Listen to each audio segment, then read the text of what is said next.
हम सभी ने स्कूल में साइंस पर एसेज ज़रूर लिखे हैं जिसमें हम साइंस यानी विज्ञान से होने वाले फ़ायदे और नुकसान के बारे में लिखते थे। पर एक बात तो साफ है कि आने वाली जनरेशन जब तक अपने एसेज में इलॉन मस्क का नाम नहीं मेंशन करेंगे तब तक उन्हें फुल मार्क्स नहीं मिलेंगे, क्योंकि मस्क एक ऐसे इन्वेंटर, इनोवेटर, इंजीनियर, साइंटिस्ट और बिजनेस मैग्नेट हैं जिन्हें अगर मैं अर्थ के फ्यूचर का आर्किटेक्ट कहूं तो शायद यह एग्जैजरेशन नहीं होगा। अपने लास्ट वीडियो में मैंने कहा था कि इलॉन मस्क के बारे में बताने के लिए एक वीडियो काफ़ी नहीं है, तो अगर आप नहीं जानते कि ये इलॉन मस्क कौन है और कैसे ये दुनिया के सबसे धनवान, सबसे सफल व्यक्ति हैं, तो मेरा लास्ट वीडियो ज़रूर देखें जिसका लिंक आपको आई बटन और डिस्क्रिप्शन में मिल जाएगा। इस वीडियो में मैं इलॉन मस्क के टॉप 7 इन्वेंशंस, इनोवेशंस और अर्थ के सस्टेनेबल फ्यूचर में इनका कितना बड़ा योगदान हो सकता है ये भी बताऊंगा, तो इस वीडियो को पूरा एंड तक ज़रूर देखिएगा।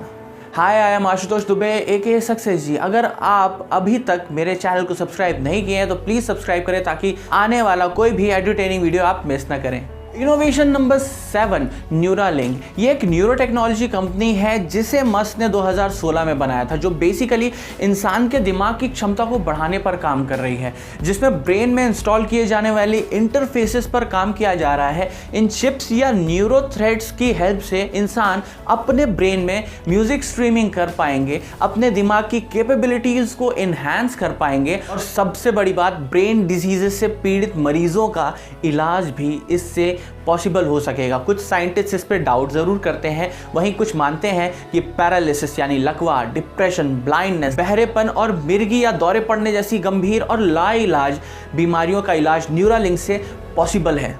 Number 6, the boring company. 2016 में मस्क की कार एक बार ट्रैफिक में फंसी हुई थी जिसकी वजह से वो बोर हो रहे थे और तभी उनके दिमाग में द बोरिंग कंपनी का कॉन्सेप्ट आया। मस्क की एक कंपनी ज़मीन में बोर करके टनल्स बनाती है ताकि रोड्स में ट्रैफिक को कम किया जा सके। इन टनल्स में हाई स्पीड से बिन ट्रैफिक के ट्रैवल करना पॉसिबल होगा। शिकागो, वॉशिंगटन, कैलिफोर्निया जैसी जगहों पर इसका काम जोर शोर से चल रहा है। मस्क मानते हैं कि ट्रैफिक 3 डायमेंशनल होना चाहिए, जैसे flying cars, but unlike flying cars, tunnel vehicles weather proof होंगे, किसी को दिखाई भी नहीं देंगे और सबसे इंपॉर्टेंट, किसी के सर पर गिरेंगे भी नहीं। Number 5, hyperloop. Hyperloop Elon Musk के सबसे ज़्यादा चर्चा में रहने वाले इनोवेशंस में से एक है। हाइपरलूप 30 लेयर्स वाली गहरी पार्शियल वैक्यूम ट्यूब्स हैं जो बड़े बड़े शहरों के बीच बनाई जा रही हैं, जिनमें हवा के प्रेशर को बहुत कम रखा जाएगा, ऑलमोस्ट वैक्यूम जैसा, ताकि इन ट्यूब्स के अंदर व्हीकल्स बहुत स्पीड से जा सकें, जिनकी स्पीड 800 माइल्स पर आवर होगी, यानी कॉमर्शियल प्लेन से 2 गुनी या 3 गुनी। आपकी जानकारी के लिए बता दूं कि बुलेट ट्रेन्स की highest possible speed 200 miles per hour होती है। Number 4, Zip2।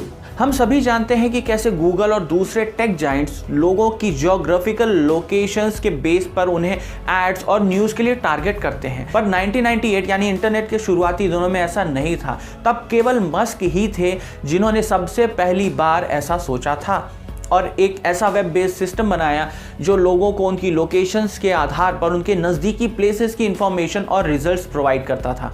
ये सॉफ्टवेयर बेसिकली न्यूज़पेपर्स के लिए बनाया गया था, पर इस बात में कोई संदेह नहीं है कि येल्प या गूगल मैप और इनके जैसे ही दूसरे एप्लीकेशंस, वेबसाइट्स इलॉन मस्क की Zip2 से ही इंस्पायर्ड हैं। Number 3, PayPal. आज हम सब बड़ी आसानी से नेट बैंकिंग जैसी सुविधाओं के चलते इजीली मॉनेटरी ट्रांजैक्शंस पूरे कर लेते हैं, पर यह सब हमेशा से ऐसा नहीं था। तब 1999 में मस्क ने X.com बनाया, जो कि एक ऑनलाइन बैंकिंग सर्विस प्रोवाइडर थी जो ईमेल पेमेंट्स और फाइनेंशियल सर्विस प्रोवाइड करती थी। कुछ दिनों बाद ही X.com कॉन्फिनिटी के साथ मर्ज होकर पेपैल बन गया। आज शायद ही कोई ऐसा होगा जिसने पेपैल का नाम ना सुना हो। And trust me, online payments, e-wallets, UPI जैसे लगभग जितने भी ऑनलाइन पेमेंट मोड्स हैं, उन सब का इनोवेशन, एवोल्यूशन और रेवोल्यूशन के पीछे पेपैल यानी इलॉन मस्क का ही हाथ है। Number 2, SpaceX। वैसे मैंने लास्ट वीडियो में ऑलरेडी SpaceX के बारे में काफ़ी कुछ बताया है। फिलहाल इतना समझ लीजिए कि SpaceX दुनिया की पहली प्राइवेट स्पेस एजेंसी है जिसका liquid fuelled rocket falcon 1 orbit तक पहुंचने में सफल रहा। पहली ऐसी कंपनी है जो रॉकेट्स को लॉन्च करके ऑर्बिट में भेजकर उसे वापस ज़मीन पर और ओशियंस पर भी लैंड करवा पाई है। पहली ऐसी कंपनी है जो रॉकेट को रीलॉन्च कर पाई है और दुनिया की इकलौती ऐसी कंपनी है जो मार्स पर कॉलोनाइजिंग का प्लान कर रही है। बाकी मेरे लास्ट वीडियो का लिंक आई बटन पर अवेलेबल है। मस्क और स्पेसएक्स के स्ट्रगल के बारे में समझने के लिए उसे भी ज़रूर देखिए। नंबर 1 से पहले कुछ ऑनरेबल मेंशंस हैं, जैसे कि solar city, web based phone calls, mahalo.com जो हर सवाल का जवाब देने के लिए बनाई गई थी, मस्क फाउंडेशन जिसका उद्देश्य युवा दिमाग को सपोर्ट करना है और ऐसे रिसर्चर्स के लिए डोनेशंस देना है जो रिन्यूएबल एनर्जी, स्पेस एक्सप्लोरेशन, बचपन की बीमारियों और विकारों और एजुकेशन के क्षेत्रों में काम करते हैं। पावर पैक्स यानी दुनिया की सबसे बड़ी बैटरी जिसकी एक कंप्लीट यूनिट फुटबॉल ग्राउंड जितनी बड़ी होती है और 30,000 घरों में बिजली सप्लाई कर सकती है। And now number 1, Tesla. शायद आप लोग जानकर दंग रह जाएंगे कि हर साल 70 लाख लोग केवल एयर पोल्यूशन की वजह से मारे जाते हैं। एयर पोल्यूशन का सबसे बड़ा रीज़न है बर्निंग ऑफ फॉसिल फ्यूल्स यानी डीजल, पेट्रोल को फ्यूल की तरह यूज़ करने से हमारी हवा बहुत बुरी तरह प्रदूषित हो चुकी है।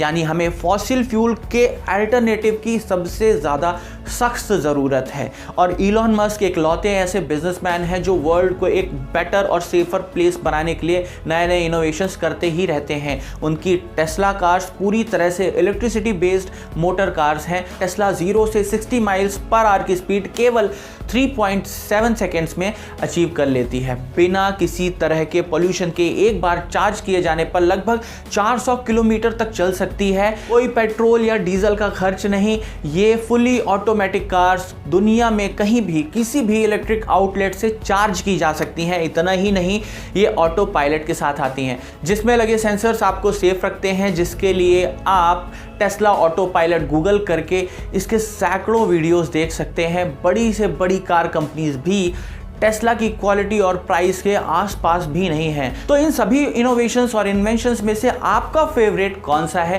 प्लीज़ मुझे कमेंट करके बताएं। और अगर अभी तक आपने सक्सेस जी सब्सक्राइब नहीं किया तो प्लीज़ सब्सक्राइब करें। आज के लिए बस इतना ही। Thank you very much.